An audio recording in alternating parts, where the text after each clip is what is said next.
Hello YouTube, today I'm at Champion Buick GMC taking a look at this all new 2021 GMC Yukon XL AT4. This is the more off-road worthy edition of the GMC Yukon lineup. Starting off up front, we have full LED headlight group that does have black accents. That is a theme throughout this vehicle. Beautiful C-channel LED accent lights as well.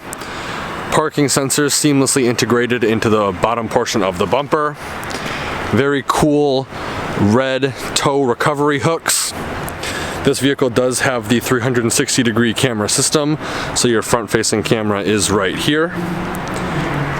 Coming around to the side, we have a Goodyear Wrangler 275/60/20 tire. That's a beautiful two-tone GMC wheel. The GMC badging is right here, as well as your AT4 badge down there. Color matched mirror caps with another camera for the 360-degree camera system. This vehicle has pretty much every safety feature imaginable, including blind spot monitoring. This also has the power deployable running boards, passive entry system, so as long as you have the key fob on you, you can lock and unlock the vehicle by any of the four doors. Almost full-length cargo rack up top.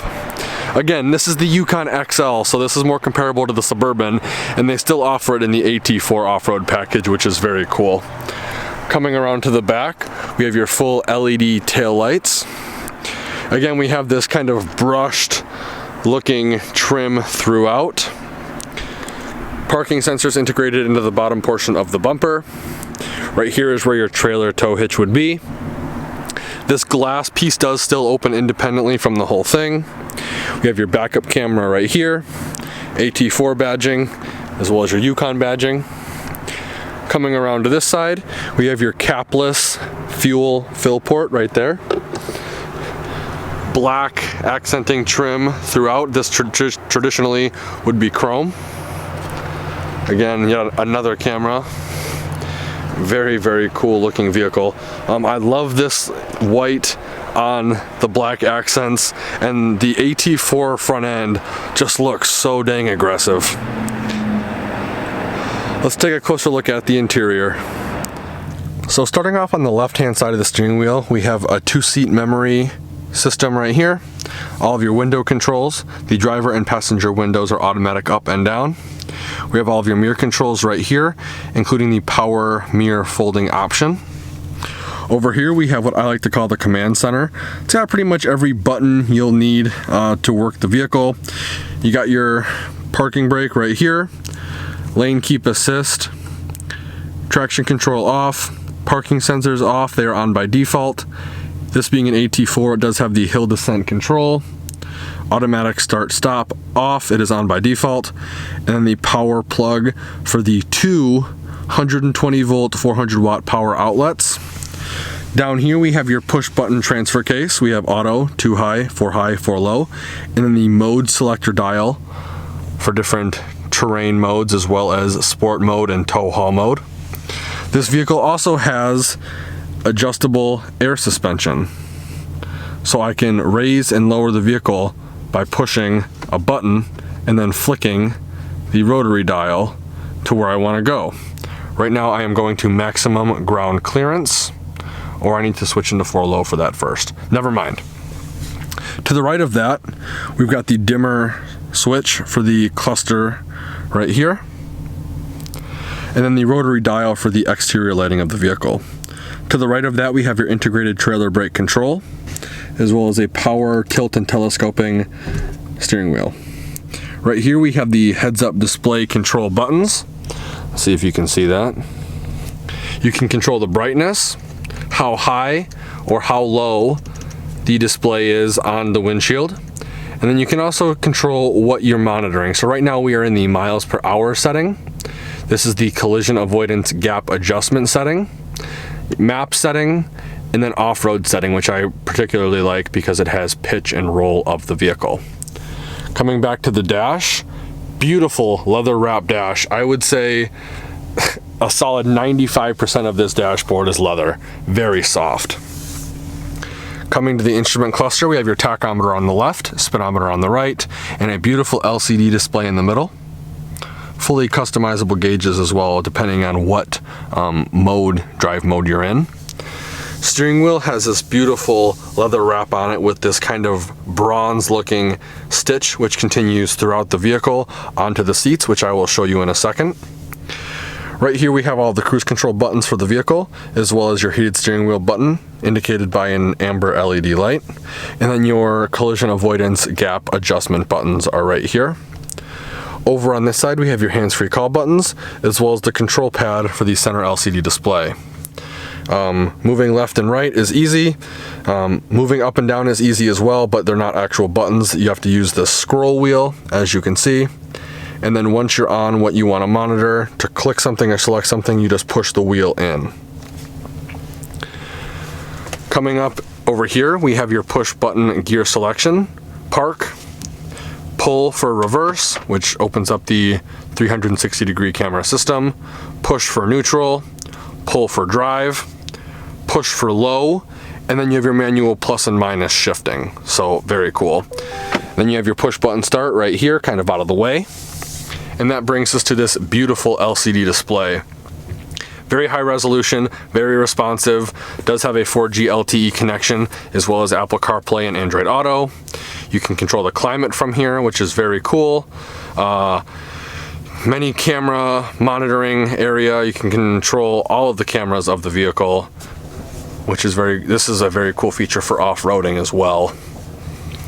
And then trailering app. So if you hook up a trailer and go into this, it will check all the lights for you and give you reminders such as rotating tires and making sure you're aired up, ensuring you have a successful trip. And then right here we have the rear media controls. Both of the captain's chairs have touchscreens in them, so I'll go over that when we get to the back seats. But very cool touchscreen display. Down here, HVAC system, obviously. Hazard light control right there, and then a little storage cubby. It is not that wide, however it is extremely deep. I can't even fit my whole hand down there. It just seems like it goes on forever. Right here we have the physical controls for the audio of the vehicle.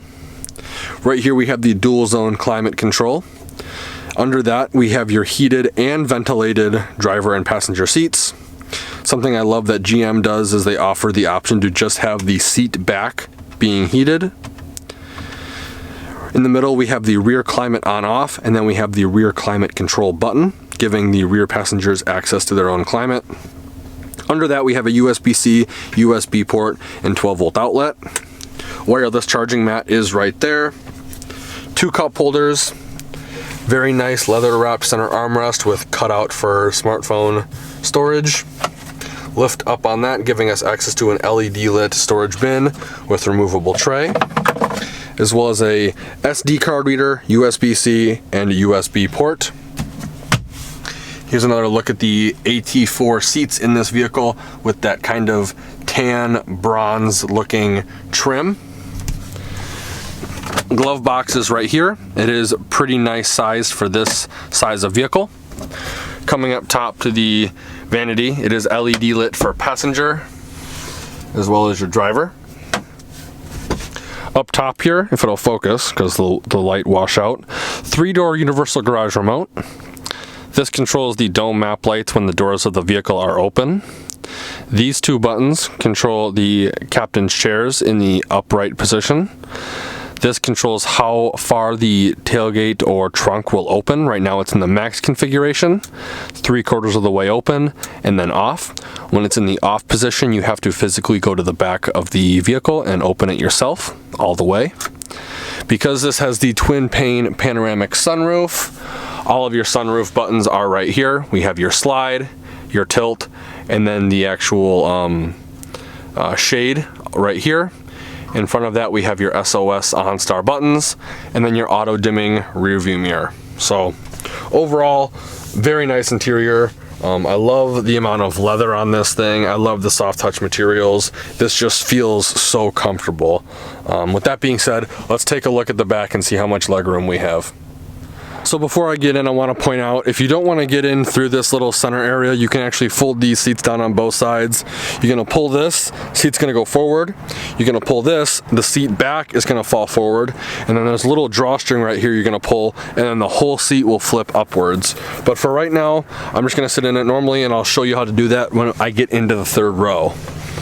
Now, with the driver's seat situated where it would be if I was driving, I'd say I have a solid 8 to 10 inches of legroom before my knees hit the front seat. I am 5'11" for reference.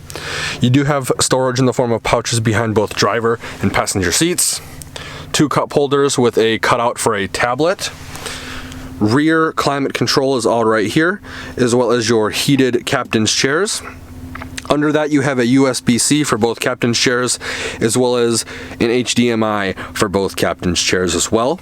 Under that, you have one of your 120 volt, 400 watt power outlets. Turn those off real quick. Very nice leather seats back here as well. Very soft, comfy armrests. Tons of room. And that brings us to the beautiful LCD touchscreen displays. In theory, someone could be playing the new Xbox here, someone could be playing the new PS5 over there. You can actually also send navigation directions to that touchscreen up there. So if mom and dad are driving and the kids want to go somewhere, one of these kids can search for something and then send it to that, so the driver doesn't have to fumble around and worry about typing stuff in on that touchscreen up there, which is very cool. This thing is just as responsive as that one, however it seems just a little bit bigger, but this thing is sweet. Both captain's chairs have it, and it's absolutely awesome. Because again, we have the twin pane panoramic sunroof, your LED dome map lights, as well as your hanger hooks and HVAC vents have been moved to the side. Getting into the back seats from this center area is very easy. If you noticed, these seats are at different positions. Worst case scenario, so if someone very tall is sitting up front, again, this is the Yukon XL. In the backmost position, I have maybe 4 inches or 5 inches of legroom before my knees hit the front seats. And then in the best case scenario, if a smaller person is sitting up front, I have probably 8 to 10 inches of legroom before my knees hit the front seat. So lots and lots of space in the XL. Again, you have your HVAC vents up top, as well as your LED dome map lights. And then the rear passengers get cup holder storage, as well as a USB-C on both passenger and driver side, respectively. If you don't want to get out through the center area, each side has a little button you can push. Push that button, the seat will fold down automatically. And then once the seat is fully folded down, you can pull on this little drawstring right here. The seat will fold up, and then you can open the door and get out. Is a lot easier, I guess, for some people. But with that being said, let's take a look at the back and see how much cargo space we have. So there's a couple ways to actually open the trunk on this vehicle. You can actually open the glass and the trunk on the key fob, and you can push the button in the front like I just went over to open the whole thing. To open the glass, you're going to come to the right of the C in GMC, push the button, giving you access to the back. If you have some 2x4s or some lumber you're transporting that's going to be longer than the vehicle, you can stick it out here and not worry about it. To close it, I'd recommend closing it by the latch, slamming it home. To open the trunk part, you're going to push that. It's going to beep at you 3 times, and then it's going to open. Now, this being the Yukon XL, you're going to have considerably more storage than the regular Yukon. Lift that up, giving you access to some shallow storage under there. You still have your net hooks right here. 120 volt, 400 watt power outlet. These 2 buttons fold down the captain's chairs. These 2 buttons fold down the left and right side third row seats, giving you access to an insane amount of storage in here. You can easily fit drywall and plywood back here, lengthwise and widthwise, with probably some room to spare. This vehicle is just absolutely massive. Something cool too about the third row seats is you can actually fold them back up into their normal positions just by pushing the button. Once you're out of here and done, push that. It'll beep again at you 3 times, and then it will close automatically. Let's take a closer look at that window sticker now. So here's a window sticker for this vehicle. Again, it's a 2021 Yukon XL 4-wheel drive AT4 with a 5.3 liter Ecotec Generation 3 V8 and a 10-speed automatic transmission. Standard equipment is going to be right here for a standard vehicle price of $67,500. Optional equipment is going to be right here. Most notably, you have the AT4 Premium Plus package for $9,145, as well as the White Frost Tri-Coat for $1,095. But you do get a AT4 Premium Plus package discount of $1,000, bringing the total vehicle price to $78,455. Fuel economy rating is right here. This vehicle is rated at 15 miles per gallon city, 19 miles per gallon highway, for a combined fuel economy rating of 17 miles per gallon. I want to give Champion Buick GMC a huge thank you and shout out for allowing me to come to their lot and do a video walkthrough of this vehicle. If you're interested in this 2021 GMC Yukon specifically, or any of the 2021 GMC Yukon lineup, they have a bunch of inventory on the lot right now, and I will be posting all of the contact info in the description below. If you enjoyed the video, please consider giving me a like and share. And like always, thanks for watching and have a great day.